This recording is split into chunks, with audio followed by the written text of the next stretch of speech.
안녕하세요. 각종 농작물 재배와 꿀팁, 때로는 소소한 힐링 영상을 공유하고 있는 하늘땅입니다. 지금까지 본밭 만들기와 초기 관리, 그리고 비올 때의 필수 여러 관리 요령을 제 영상을 통해서 알려드렸는데요.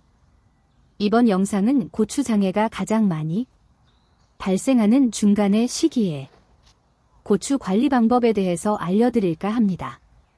알아야 면장을 해먹는다 라는 말이 있듯이 고추도 마찬가지로 원인과 증상을 알아야 처치가 이루어지는 법.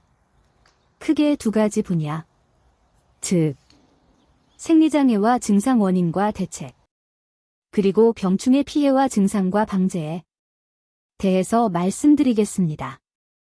아, 참. 메인에 각종 영양 결핍에 대한 그림이 있는데 이것은 현직 농업지도사로 근무하고 있으신 최준수라는 분의 농업 아름이 블로그의 사진을 인용하였음을 알려드립니다. 감사드리고요. 각종 영양 결핍 그림 뒤에 제일 먼저 영상에 보여지는 것은 초기의 밭 만들기에서 과다 시비로 인하여 지금까지 성장장애를 겪고 있는 고추 모습인데요. 어떠신가요? 초기의 밭 만들기부터 어느 하나 중요하지 않은 관리가 없음을 다시 한번 말씀드리며 본격적으로 중기관리에 대한 설명을 드리겠습니다.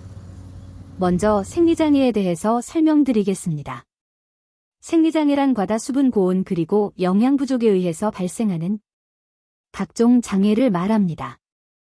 이번에는 영양 부족에 대한 장애를 중점으로 설명드리겠습니다. 모든 작물도 마찬가지이지만 고추는 특히 영양장애에 대해서 민감합니다.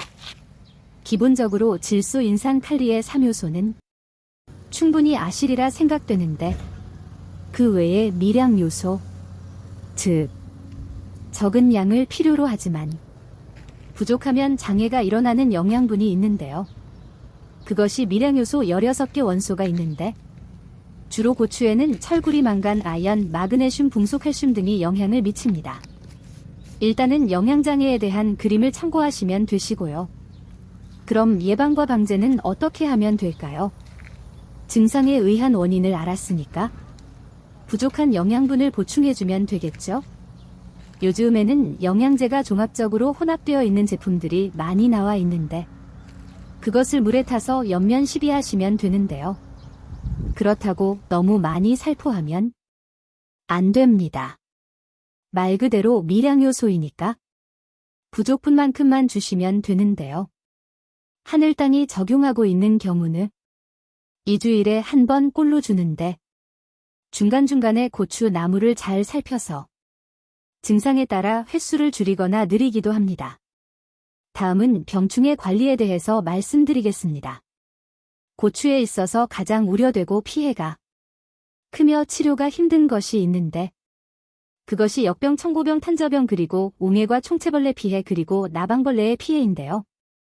첫 번째로 역병에 대해 설명드리자면 역병, 시드름병, 청고병 등은 잎이 시들어가다 혹은 낮에는 시들다가 밤에는 정상처럼 싱싱해지는 증상을 보이는데요. 역병, 시드름병 같은 경우에는 우선은 밭은 준비할 때에 건강한 땅을 이용하고 또 물빠짐이 좋은 땅을 선정해서 고주를 심는 것이 첫 번째이고요. 일단 증상이 오면은 뽑아내서 병 확산을 예방하는 것이 두 번째이고 세 번째는 역병 방제약을 관주와 옆면에 살포하는 것이 세 번째 대처법입니다. 요즘은 역병과 탄저병에 강한 품종들이 나오니까 그 내병성 품종으로 구입하시면 피해 발생을 줄일 수도 있습니다. 두 번째로 탄저병에 대해서 설명드리겠습니다. 탄저병은 공기 중에 있던 탄저균이 빗물에 섞여 내리면서 고추 잎 등에 묻어서 발병하는데요. 그 증상은 사진 및 영상과 같이 고추에 작은 점이 생기다가 점점 타원형으로 확대되면서 골팡이가 쓸어가는 현상을 보이는데요. 연구자료에 의하면 땅이나 공기 전염, 그리고 각종 도구에 의한 전염보다 빗불에 의한 발병이 높다고 나와 있는데요. 제 생각도 같은 생각입니다. 따라서 비가 온다고 예보가 되어 있으면 예방 차원에서 방제약을 살포해 주시고요. 비가 온 다음에도 치료 차원에서 살포해 주시면 탄저병 예방은 물론 발병된 것들도 치료가 됩니다. 비가 안 와도 방제 차원에서 방제해 주시는 것이 좋습니다. 그리고 발병된 고추는 고추밭에서 아주 먼 곳에서 태워버리거나 탄저병약제를 살포한 후에 처리하는 것이 좋습니다. 세 번째로 응애와 총체벌레 피제에 대해서 설명드리겠습니다. 6월부터 발생해서 지금 그러니까 7월 초가 되겠는데요. 이때부터 본격적으로 총체벌레와 응애벌레에 의한 피해가 발생하는데요. 이 증상은 그림의 설명과 같은 현상을 보이는데요. 이것이 한 번 왔다 가면 한 번 이상은 고추 수확을 못할 만큼 그 피해가 아주 큽니다. 따라서 응애와 총체벌레 방제약을 살포하셔야 합니다.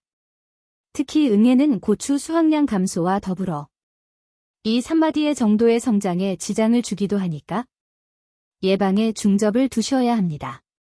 네 번째로 각종 나방에 대하여 설명을 드리자면 우선 고추밭의 나비 형태든지 나방 형태든지 이것들이 날아다니고 있다면 알을 낳았구나 생각하시고 바로 살충제를 주셔야 하는데 그렇다고 아무 약이나 주시지 마시고 고추 나무에 주로 피해를 주는 나방약을 선택해서 주시는 게 좋은데요. 농약상에 가셔서 고추나무에 줄 거라고 설명하시고 구입하시고 그것을 살포하는 것이 효과가 좋을 것입니다. 다섯 번째로 진딧물 발병과 피해에 대해서 설명드리겠습니다. 진딧물은 땅속에서 월동해서 6월쯤 부화해서 작물의 즙을 빨아먹어서 피해를 주는데 영상과 같이 비닐 표면에 끈적끈적한 점으로 된 분비물이 보이면 진딧물이 있는 것으로 보시면 되고요. 초기에 박멸해야지. 번성해서 약제를 살포하면 완전 방제가 힘듭니다.